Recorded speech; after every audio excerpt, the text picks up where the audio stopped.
जितने दिन पाकिस्तान में काटे, अच्छे काटे बुरे काटे, वो सब इतने बुरे याद आई हमारी कि हमारे को सोने नहीं दिया जाता था, हमारे को खाना प्रॉपर नहीं था। मतलब ये था कि हमारे साथ जो 7 दिन हमें रखा, वो इतना बैड ट्रीटमेंट की हमारे साथ कि बस हम भूल ही नहीं सकते उसको। हम साथ के साथों को इतना परेशान किया, जबकि उसी दिन पकड़े गए थे वो। तो फिर 7 दिन के बाद हमें सातों को लायलपुर भेज दिया गया।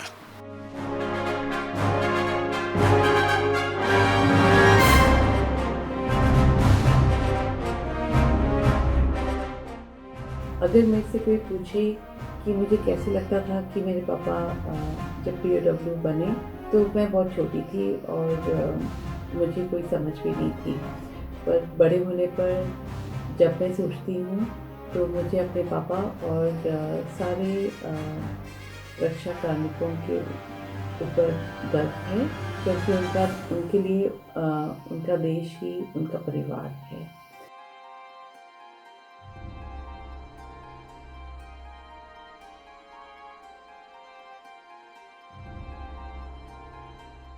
देश प्रदेश टीवी देख रहे ਸਾਰੇ ਦਰਸ਼ਕਾਂ ਦਾ ਸਵਾਗਤ। ਮੈਂ ਅਨੁਜਾ ਸ਼ਰਮਾ ਤੇ ਜਿਸ ਵਕਤ ਅਸੀਂ ਗੱਲ ਕਰਦੇ ਹਾਂ 75ਵੀਂ ਵਰ੍ਹੇਗੰਢ ਜਿਹੜੀ ਸਾਡੀ ਆਜ਼ਾਦੀ ਦਿਵਸ ਦੀ ਹੈਗੀ ਹੈ ਤੇ ਉਸ ਦੀ ਅਸੀਂ ਜਿਸ ਵਕਤ ਗੱਲ ਕਰਦੇ ਹਾਂ, ਬਹੁਤ ਸਾਰੇ ਜਿਹੜੇ ਪਿੱਛੇ ਅਗਰ ਅਸੀਂ ਝਾਤ ਮਾਰੀਏ ਤੇ ਬਹੁਤ ਸਾਰੇ ਸੈਕਰੀਫਾਈਸਸ ਨੇ ਜਿਹੜੇ ਕੀਤੇ ਗਏ ਨੇ।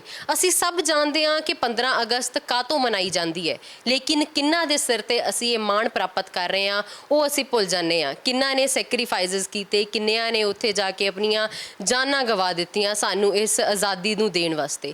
ਤੇ ਅੱਜ ਸਾਡੇ ਨਾਲ ਗੱਲਬਾਤ ਕਰਨ ਲਈ ਮੌਜੂਦ ਨੇ ਏਅਰ ਕਮੋਡਰ ਜਿਹੜੇ ਨੇ JL ਭਾਰਗਵ ਜੀ। ਇਹਨਾਂ ਦੇ ਨਾਲ ਗੱਲਬਾਤ ਕਰਾਂਗੇ ਜਿਹੜੇ 1971 ਵੇਲੇ ਜਿਸ ਵਕਤ ਇਹਨਾਂ ਦੇ ਜਹਾਜ਼ ਦੇ ਉੱਤੇ ਅਟੈਕ ਹੋਇਆ, ਇਹਨਾਂ ਦੀ ਜਹਾਜ਼ ਤੇ ਦੁਰਘਟਨਾਗ੍ਰਸਤ ਹੋ ਗਿਆ ਤੇ ਉਹ ਜਹਾਜ਼ ਜਿਹੜਾ ਸੀਗਾ ਪਾਕਿਸਤਾਨ ਵਾਲੇ ਪਾਸੇ ਚਲਾ ਗਿਆ ਤੇ ਪੈਰਾਸ਼ੂਟ ਨਾਲ ਇਹ ਉਧਰਲੇ ਪਾਸੇ ਪਹੁੰਚ ਗਏ। ਇਹਨਾਂ ਨੇ ਸਾਲ ਕੱਟਿਆ ਪਾਕਿਸਤਾਨ ਜੇਲ੍ਹ ਦੇ ਵਿੱਚ। ਇਹਨਾਂ ਦੇ ਨਾਲ ਗੱਲਬਾਤ ਕਰਾਂਗੇ। ਭਾਰਗਵ ਸਾਹਿਬ, ਪਹਿਲੇ ਤਾਂ ਬਹੁਤ-ਬਹੁਤ ਸਵਾਗਤ।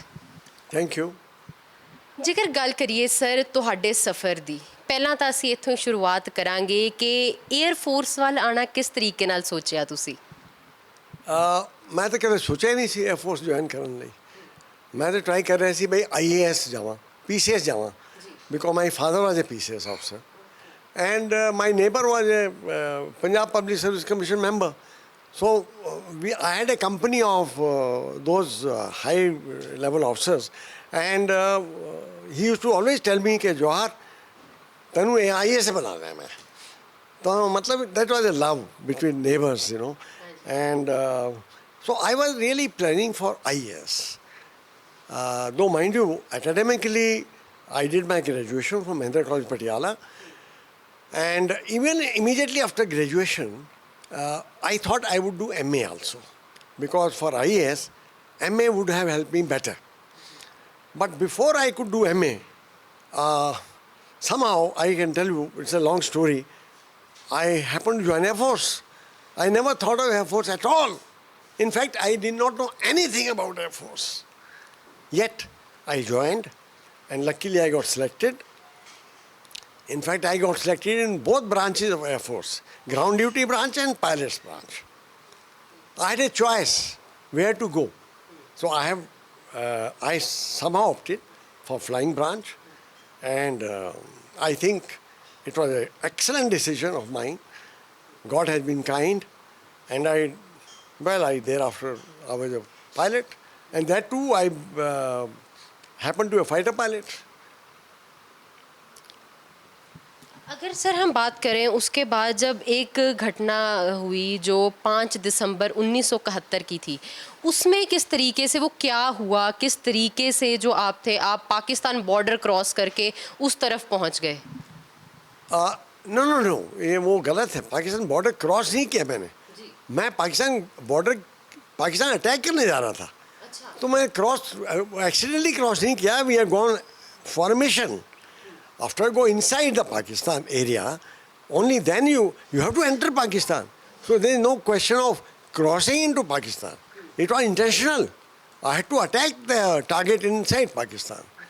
So we had gone for that mission. And unfortunately, over the target, I was hit by the ground fire and my aircraft was out of control. I managed to come about 10-15 kilometers away from the target and I had to eject, bail out with the parachute. My aircraft was on fire. I couldn't have managed to come back to India. So I landed there with parachute. Sir जब आप वहाँ पहुँच गए, जब आप वहाँ उतर गए, आपका पैराशूट नीचे उतरा, जब आप ज़मीन तक पहुँच गए, उसके बाद क्या चीज़ पहली थी जो दिमाग में आई? क्या फियर था कि मैं पाकिस्तान के अंदर खड़ा हूँ इस वक्त? फियर तो था, because when you come with a parachute in the enemy territory, you're already taking hell of a risk. But there was no choice. I had to eject. I would have gone with the aircraft and killed myself. So ejection and parachute coming was natural. But coming down, I was not bothered about my death and all.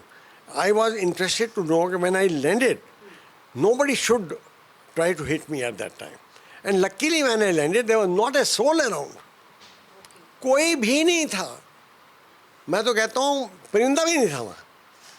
और जबकि मैं parachute जब मैंने खोला अपना eject किया है तो मैं सिर्फ 100 फुट ऊपर था ग्राउंड से, अर्थ से, ज़मीन से सिर्फ 100 फुट. और पैराशूट हमारा होता है वो खुल जाता है इस हाइट पे.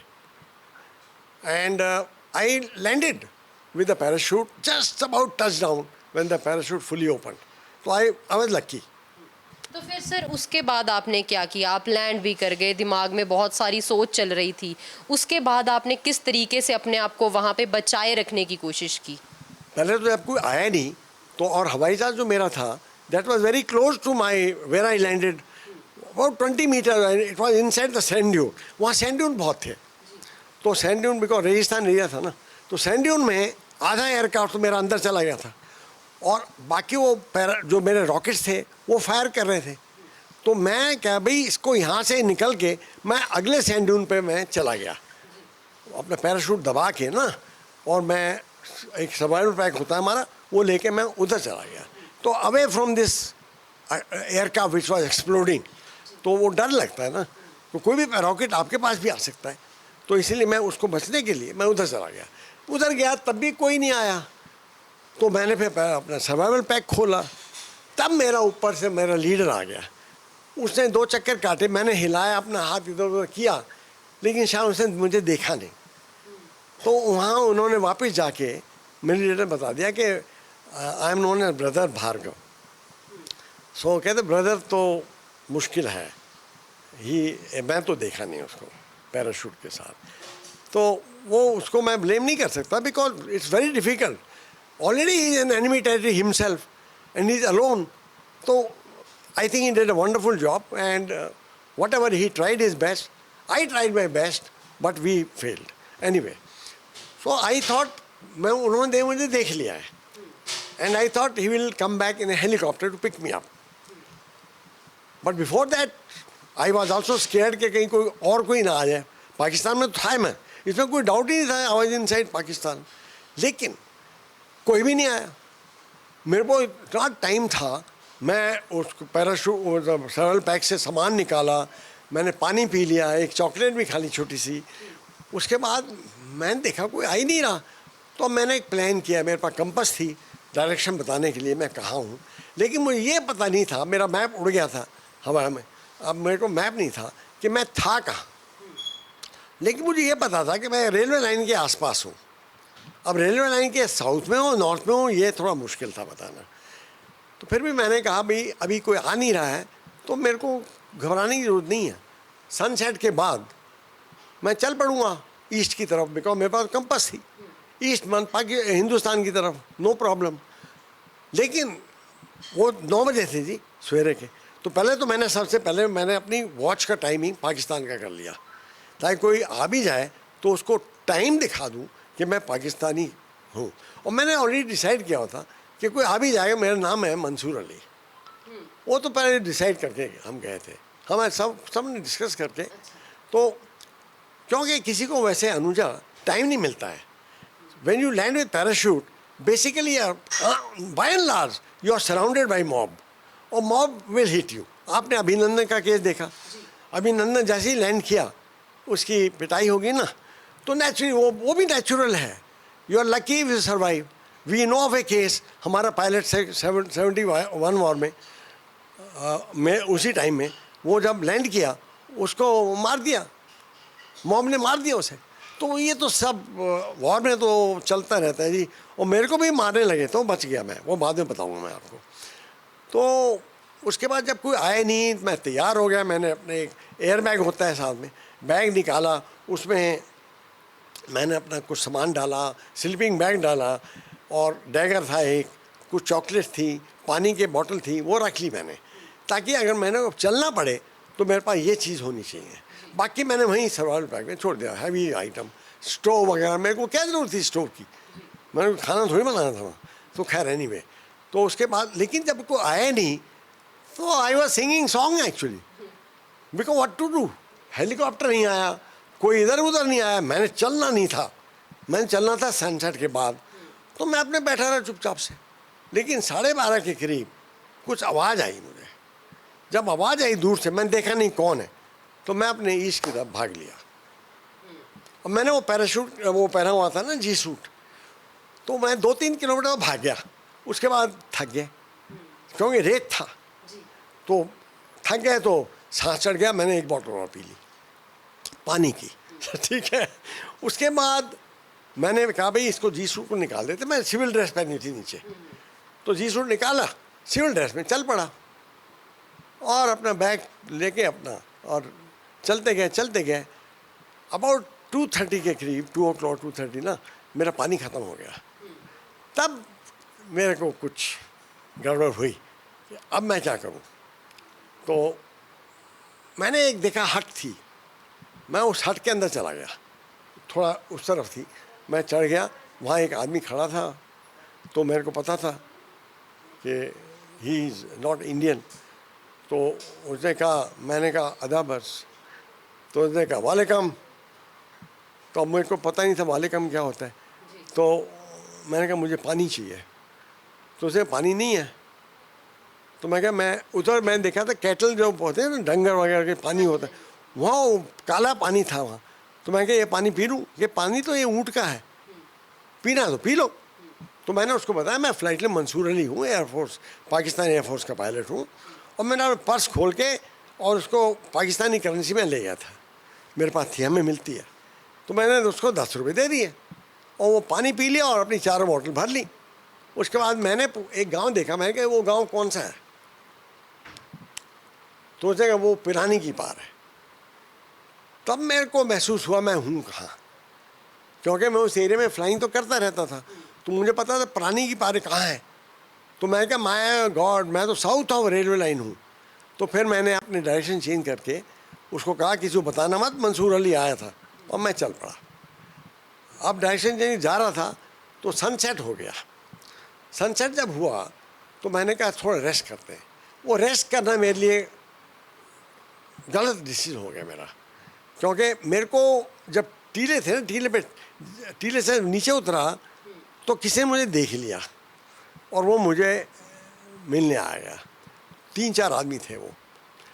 तो उन्होंने कहा कौन हो?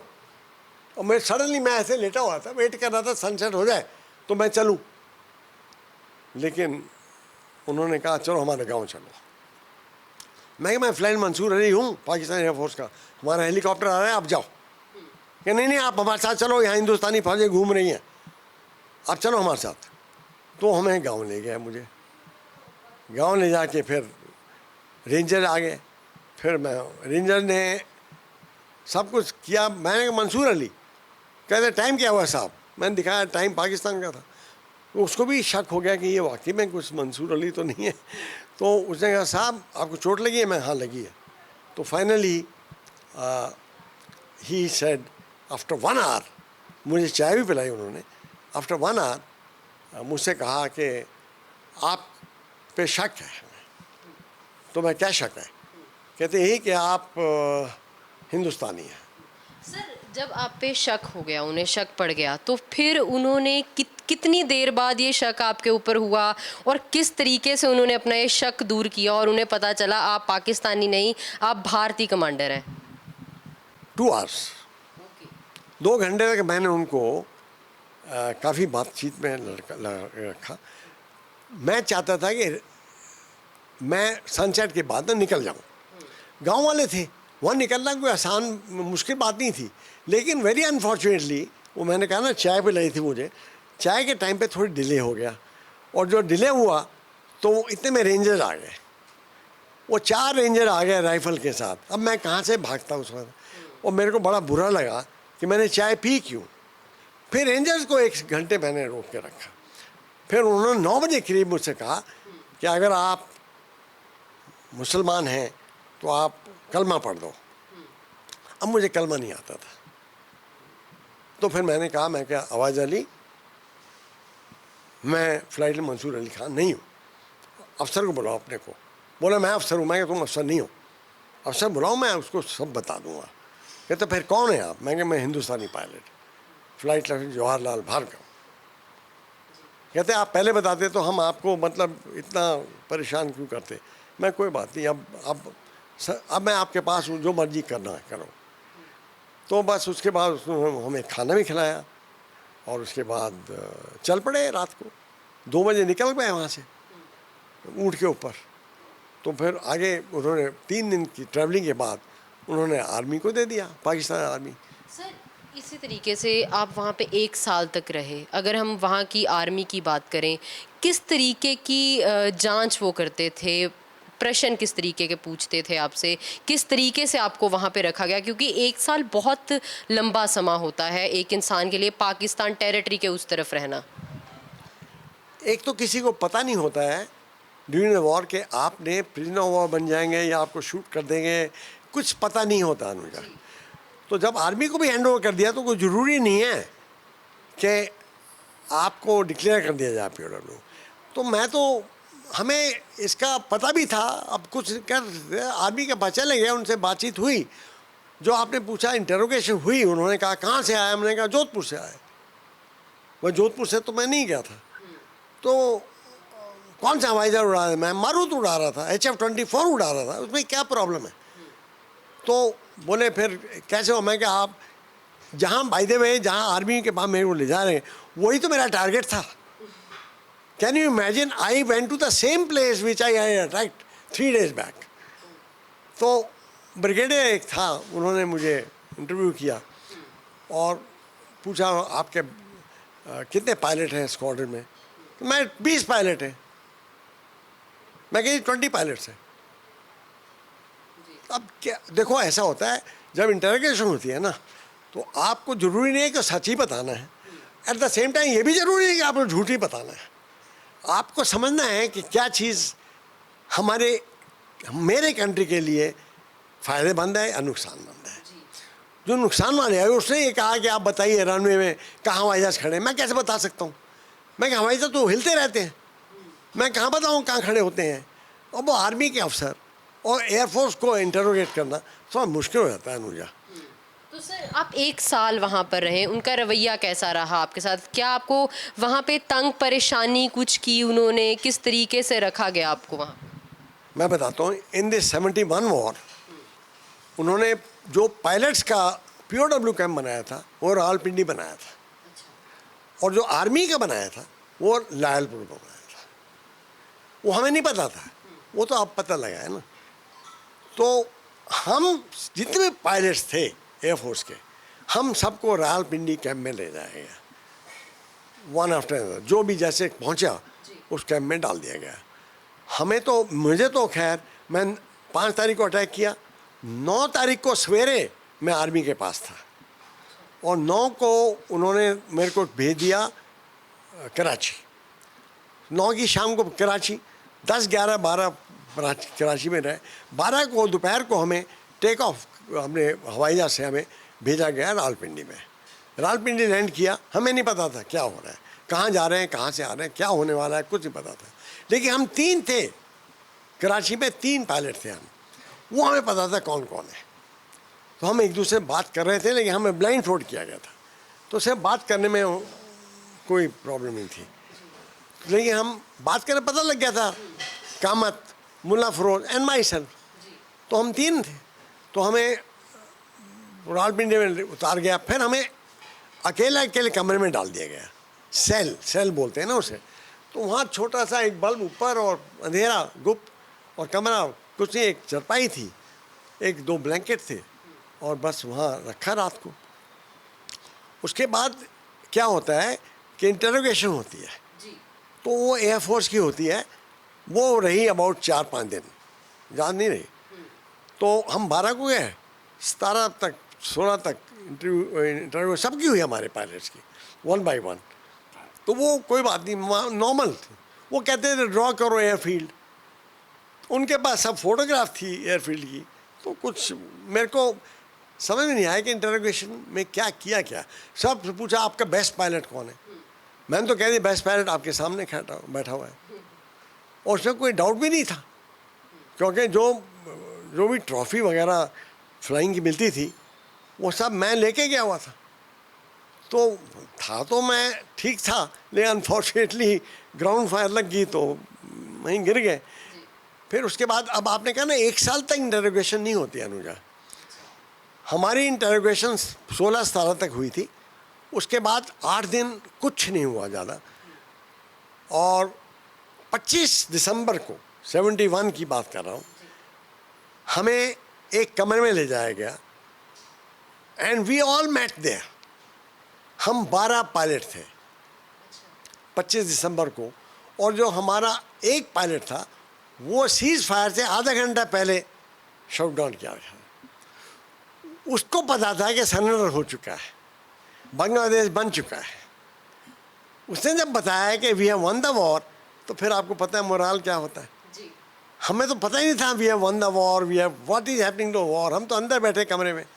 25 तारीख को उन्होंने क्या किया कि हमारे एक जो हमारा लीडर था ना, वो क्रिश्चियन था, और 25 दिसंबर को क्रिसमस डे था, तो उन्होंने केक वहाँ रखा था, और उन्होंने केक काटा, केक खाया, आपस में बातचीत की। वहाँ पाकिस्तान का कोई नहीं था हमारे साथ, लेकिन उन्होंने शायद माइक लगाए होंगे इधर उधर सुनने के लिए। तो कोई बात है, हमें पता था माइक लगे हुए हैं, तो it's okay, but we spoke normal and we met each other. सबको पता है कौन कहाँ से क्या हुआ है। तो उसके बाद हम 12 इकट्ठे रहे, उनमें से 2 वापस आ गए सिक एंड वुडेड लिस्ट में। तो भाई अप्रैल में हम 10 रह गए। अब 10 में से हमारा एस्केप प्लान स्टार्ट कर दिया कि वहाँ से एस्केप कैसे करें। तो सर वो एस्केप प्लान आप ज़रूर बताएं कि क्या था आपका एस्केप प्लान ऐसा, और किस जो आपके 10 लोग थे उनमें से सबसे ज़्यादा किसने सबसे पहले इनिशिएट किया था कि एस्केप करते हैं हम यहाँ से। इनिशिएट सिर्फ एक ही आदमी था, वो था मेरा coursemate flight lieutenant Parulkar, Dilip Parulkar, Pune का है वो। एक्चुअली उसने तो पता लगा बाद में कि जब इंडिया में जब पायलट मिलते थे तो किसी ने ऐसे मजाक में पूछ लिया कि दिलीप अगर तू वहाँ रह गया तो क्या करेगा वहाँ। तो दिलीप कहता फर्स्ट थिंग मैं एस्केप करूँ वहाँ से। तो वो तो दिमाग में उसके था। The day he landed there he was thinking only escaping, कि वहाँ से भागा कैसे जाए। तो अब हम जीत गए थे वॉर। देखो ऐसा होता है जिनेवा कन्वेंशन में और सब जगह ये होता है, हमारी ड्यूटी होती है एस्केप करने की। ये कोई दिलीप रूल की नहीं, सबकी होती है। Unless you are very badly sick और वुंडेड, ये आप चल ही नहीं सकते, अलग बात है। लेकिन अगर वॉर चल रही है, अब वर्ल्ड वॉर थी जो सेकेंड वर्ल्ड वॉर कितने सालों साल रही है, हमारी तो 10-15 दिन में वॉर ख़त्म होगी, और जो हमने जीतना था जीत लिया, और जिसने हारना था हार गए, तो कहानी ख़त्म हो चुकी थी। तो अब हमारी रिक्वायरमेंट नहीं थी कि हम इतना रिस्क लें कि वापस जाए तो we could be shot down, it could happen, you know. अगर आप एस्केप करेंगे, एस्केप करते करते आपको मार सकते हैं, वो तो अलाउड है, जिनेवा कन्वेंशन में भी अलाउड है, but it does not mean that you can not escape. तो दिलीप परूलकर वाज वन पर्सन। तो उसके साथ फिर हमने बातचीत की, फिर हमने मीटिंग की, फिर पता लगा कैसे जाएं, कहाँ से जाएं, ये पता लग गया यहाँ से निकल सकते हैं। सब प्लानिंग हो चुकी थी, और हमने 2-3 महीने लगाए इसमें। फाइनली यही हुआ कि 2 आदमी का जाना था, दिलीप परूलकर और Grewal. Grewal was another enthusiastic person कि भाई मैं भी चलता हूँ दिलीप के साथ। तो इन दोनों का प्लान था। एक हफ्ता पहले, माइंड यू, जुलाई निकल गई, अगस्त आ गया। अगस्त में जो दिन था जाने का, हमने प्लान किया था 14 अगस्त, वो पाकिस्तान इंडिपेंडेंस डे है, हमारा 15 अगस्त है, उनका 14 है। तो हमने कहा 13 की रात को निकलो, क्योंकि सब ठंडे होंगे, कूल हैं और इंडिपेंडेंस डे है, that's the right time to go. But ऐसे कैसे जा सकते हैं, हमें वेदर भी अच्छा होना चाहिए, बारिश, बादल गरजने चाहिए, ताकि जो हमने तोड़ना था ना वो फाइनल, वो उसमें आवाज़ आती है। तो वो उसी दिन तोड़ सकते हैं जिस दिन बादल गरज रहे हैं, नहीं तो मुश्किल है। 13 अगस्त की रात को तीनों निकल गए, 13-14 की रात को। और वो जहाँ पैदल चलना था वो बस में चले गए, बारिश हो रही थी, बस में चले गए पेशावर, पेशावर से गए बस में चले गए अफगानिस्तान बॉर्डर पहुँच गए। वो तो जब वो वहाँ पहुँच चुके थे तब तक हमें यहाँ कैंप में किसी को पता नहीं था कि 3 लोग भाग गए। रात निकल गई, सवेरे ब्रेकफास्ट हो गया, वो बेड बने हुए थे, हमने कहा भाई सोने दो, रात को लेट सोए हैं। और चौथा आदमी ने काफ़ी अच्छा काम किया वो, और चौथा आदमी हमारे साथ आ गया। हमने कहा इनको सोने दो, हम एक कमरे में नहीं गए, हम अलग अलग कमरे में गए। नॉर्मली हम हर एक रोज़ इकट्ठे खेलते थे बाहर कंपाउंड में, और फिर कमरे में भी इकट्ठे रहते थे, लेकिन उस दिन हमने कहा कि अलग अलग रहो, क्योंकि पता तो लगना ही है कि ये 3 आदमी भागे हैं। तो उसके बाद गुस्सा आता है, तो गुस्से में क्या होता है वो शूट कर सकते हैं हम, अगर हम इकट्ठे हैं। तो वो हमने एक अच्छा एक्शन लिया। तो हम 7 जो रह गए थे, हम अलग अलग सेल में रहे। लेकिन वहाँ जब पकड़े गए, उन्होंने उस पुलिस वालों को बताया कि हम इंडियन POWs हैं। उन्होंने पाकिस्तान एयरफोर्स को बताया, पाकिस्तान एयरफोर्स ने रावलपिंडी कैंप को बताया कि तुम्हारे 3 POW निकल गए, तुम्हें बताया नहीं कहाँ हैं, कौन है। तब हलचल मची, 10:30 बजे सवेरे हलचल मची, और फिर भागे लोग, और फिर हमारा भांडा फूटा। सर, ये तो सफ़र हो गया उस तरफ का, लेकिन जब आप वापस आए, वापस आने के बाद आपका सफ़र इंडिया में आए, जब आपने क्या देखा, किस तरह का था वो माहौल, कैसा था, आप कैसे थे, और उसके बाद आपने क्या सोचा कि सबसे पहले अगर मैं इंडिया में आता हूँ तो मैं क्या करूँगा? ओके, पहले मैं आपको बताना चाहता हूँ कि जब 3 पकड़े गए तो हमारे साथ का क्या हाल हुआ। बहुत बुरा हुआ।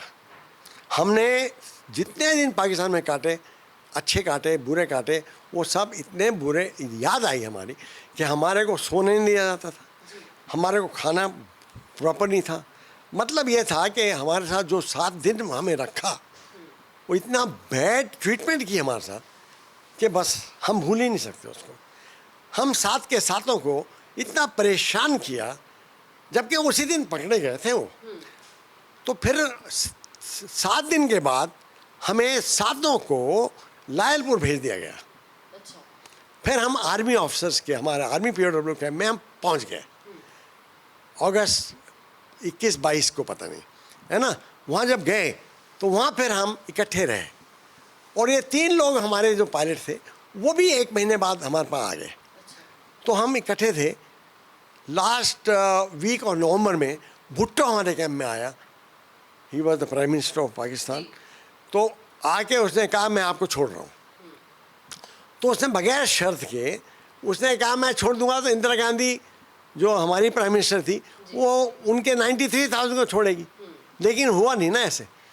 इसने तो छोड़ दिया हमें, लेकिन इंदिरा गांधी ने जो वेस्टर्न फ्रंट के POW थे उनको छोड़ दिया, वो बहुत कम थे। तो हम जब वाघा बॉर्डर में गए 1 दिसंबर, तो वहाँ ज्ञानी जैल सिंह आए थे हमें मिलने, he was the chief minister of Punjab.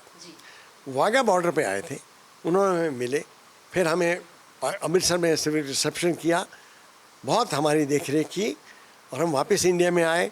फिर नेक्स्ट सेम रात को हम पायलट्स जो थे वो हम बाई एयर आ गए पालम। हम अपनी फैमिली मेम्बर्स को मिले, एयरफोर्स वाले, चीफ ऑफ एयर स्टाफ वगैरह सब मिलने आए थे हमें एयरपोर्ट पे, कि एयरफोर्स में we are considered as a normal air force officer. कोई ट्रीटमेंट स्पेशल नहीं किया, कोई ट्रीटमेंट गड़बड़ वाली नहीं की, ठीक है ना। तो ये हुआ हमारा कुछ। सर अगर हम इसी तरीके से बात करें, आपका जज्बा काबिल तारीफ़ है। जो आपने अपने 1 साल के सफ़र में देखा वो बहुत मुश्किल हालात भी थे वहाँ पर, चाहे आपने उसमें एक पॉजिटिव पॉइंट ये ढूंढ लिया कि हम 12 लोग साथ में हैं, फिर 10 लोग साथ में हैं, साथ है हमारे पास इसलिए हम स्ट्रॉन्ग हैं। लेकिन जो आजकल की नौजवान पीढ़ी आपको देख रही है, 15 अगस्त के उपलक्ष्य पर देख रही है, आप उसको अपना क्या संदेश देना चाहेंगे? मैं तो संदेश देना चाहता हूँ कि भाई अगर आपको किसी को चांस है तो फाइटर पायलट बनो। सबसे बढ़िया जो प्रोफेशन है वो फाइटर पायलट का है। मैं आपको आज लिखित में दे सकता हूँ, इतनी बढ़िया लाइफ है कि अगर मैं हर एक को यही बोलता हूँ कि अगर आपने डिफेंस ज्वाइन करना है, आर्मी भी जा सकते हैं, नेवी भी जा सकते हैं, एयरफोर्स जा सकते हैं, लेकिन सबसे बढ़िया फाइटर पायलट। फाइटर पायलट जब तक नहीं बने तो डिफेंस का मज़ा नहीं है। मेरा हिसाब ये है, because I am a fighter pilot, तो आई मे बी बायस्ड, वो मैं मानता हूँ, थोड़ा बहुत तो बायस होता है ना आदमी कि मैं, बट मेरी लाइफ मैंने देखी है कैसी गुजरी है। मैं तो कहता हूँ इससे बढ़िया लाइफ हो ही नहीं सकती, और क्या चाहिए आपको, बहुत बढ़िया लाइफ। तो मैं तो चाहता हूँ यंगस्टर को बताना चाहता हूँ कि ठीक है, अपनी अपनी, अब मैंने एयरफोर्स तो जाना ही नहीं था, अब देखिए मैंने आईएएस बनना था और कहाँ एयरफोर्स में चला गया। आईएएस बनता नहीं बनता वो अलग बात है, क्या बनता तो मेरे हाथ में तो है नहीं ना, वो तो सब ऊपर वाले के हाथ में, कर्मों के ऊपर है ना। लेकिन जो मेरे कर्म मेरे ले गए वहाँ मैं तो कहता हूँ मैंने बहुत अच्छा किया।